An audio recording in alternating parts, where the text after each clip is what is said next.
without getting anyone hurt. When the kids go berserk and start attacking each other, and after they've read about the burn book and how they're all involved in it, was a bit of a deal. 200 extras fighting. We were mixing in stunt women with the cast fighting, having them like diving off the stairs and all this stuff, and so it was very well choreographed. It took a long time to shoot. And then, of course, to soak everybody down made it for a bit of a tough bit of production. Whoa! Hell no! I did not leave the South Side for this.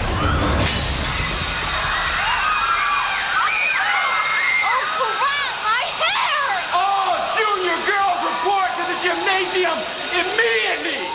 This is the greatest cat fight in cinematic history. After an intense 8-week shoot, Mean Girls was finally in the can. Shove it right up your hairy mouth! I actually felt like we had gotten the movie.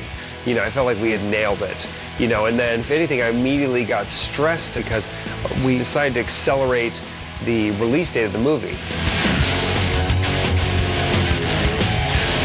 Coming up, Hollywood Mean Girls. Lindsay and Paris both have to make out with each other's ex-boyfriends.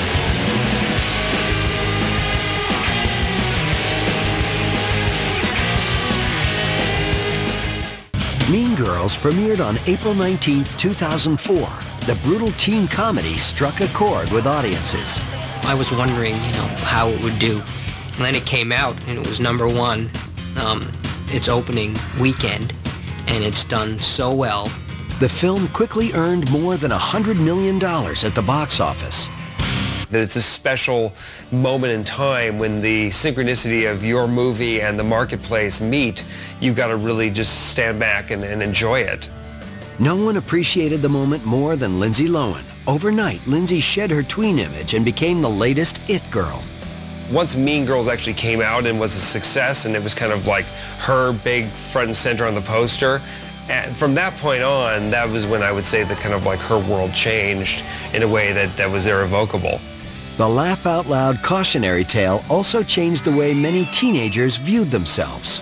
Younger girls in particular laugh at the movie, but they think it's kind of like a reality show. They're like horrified. They spend as much time gasping as they do laughing. I'm sorry that people are so jealous of me, but I can't help it that I'm popular.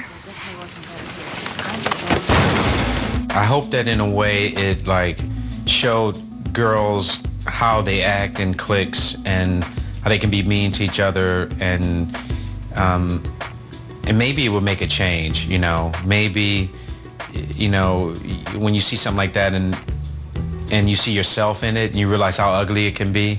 Suddenly, real-life Mean Girls were all the rage on TV talk shows.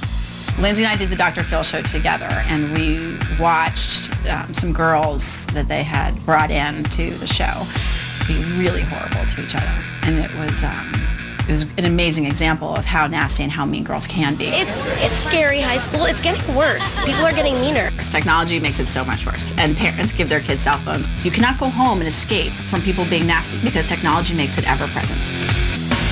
Hollywood wasn't immune to Mean Girl syndrome either. All over town, the claws came out. I don't think Hollywood is very much different than high school, because a lot of the young women who start out at a very young age and develop these social cliques, and of course the cliques have to fight with one another. Should we wait for Paris? In April 2005, Paris Hilton and Nicole Richie publicly announced the end of their friendship. The rift split up the celebrity party scene. Starlets chose sides and helped perpetuate the gossip. Nicole and Paris love having their lives played out in the tabloids. By summer 2006, Paris and Nicole made up, but the drama wasn't over. In June, according to press reports, a spat erupted between Hilton and Lindsay Lohan after Paris learned Lindsay was hanging out with one of her exes. The girls claimed to be friends, and Hilton's camp said there was no battle. Still, the paparazzi went wild. Lindsay and Paris are the two best people at working that landscape. They both have to make out with each other's ex-boyfriends, or at least the ex-boyfriends of the best friends of the girls they hate. By fall, the two were photographed hanging out together. But the feud helped cement Lohan's reputation as a party girl. She didn't go to high school, so in a way she gets to kind of play out the cocktail party scene of Los Angeles with paparazzi shooting it. So, but it's not like she's doing anything out of the ordinary or anything, necessarily evil. It's just that she's just kind of doing what girls that age do and doing it with a higher profile. I think the toughest part is like everyone's watching you 10 times closer. You're under a microscope, so it's like you have to be that much more careful. Lindsay is a mega talent, and I think it's tragic that the press finds it necessary to dig up dirt on anybody who becomes a big star. The minute you're a star, you're a target. While drama seemed to be Lindsay's middle name, her Mean Girls co-stars steered clear of gossip. Lacey Chabert and Amanda Seyfried were too busy taking advantage of their success. Lacey's had a huge voiceover career. She has several films, some independent films, some TV stuff. Amanda was in 2 TV series. She was in Veronica Mars and in Big Love. So she's doing real well. And she's a young girl. She's like 21 years old. So she's got a lot ahead of her. A couple of months after the release of Mean Girls, Rachel McAdams scored big with The Notebook. Convincing work in 2 contrasting roles shot McAdams to the top of the A-list. Rachel really took off after that and was seen in a legitimate hit. Her career just exploded. Rachel continued to prove her versatility in a string of diverse films, including the comedies Wedding Crashers and The Family Stone, and the thriller Red Eye. She's definitely got like this great movie star quality. She's very watchable and very engaging on screen. Yet at the same time, she's very serious about her work. She wants to kind of raise her game so that she's playing with the heavyweights of acting. Meanwhile, Tina Fey's legacy was already part of television history. Tina helped bring back smart comedy to SNL that, given time to sort of grow, will become legendary. Fey took a break in September 2005 to give birth to her first child, Alice Zabobia Richmond. But a month later, Tina returned to NBC Studios. Having a new baby, and then she went back pretty early to SNL, and I'm sure that was difficult, but, she got a very supportive husband, so they've made it work. She's a working mom. Tina plotted her next move.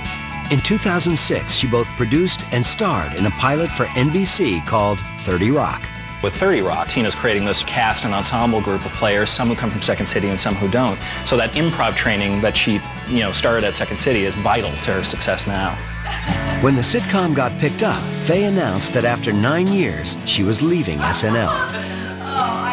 Well, I'm sure it was a very hard decision, but, at the same time, she'd been there for quite a while. Because, so you get a sense of a family, and you're saying goodbye to Saturday Night Live is always a bit of a tough time.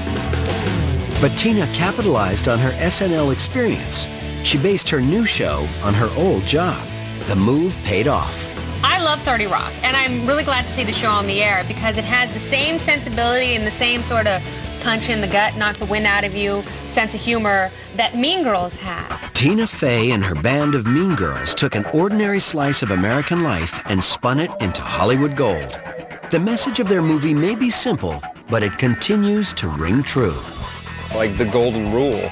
It's just, you gotta kind of be nice to each other. Just to be yourself and not change for other people to like you. Stay out of drama, don't get involved in drama, and just have fun.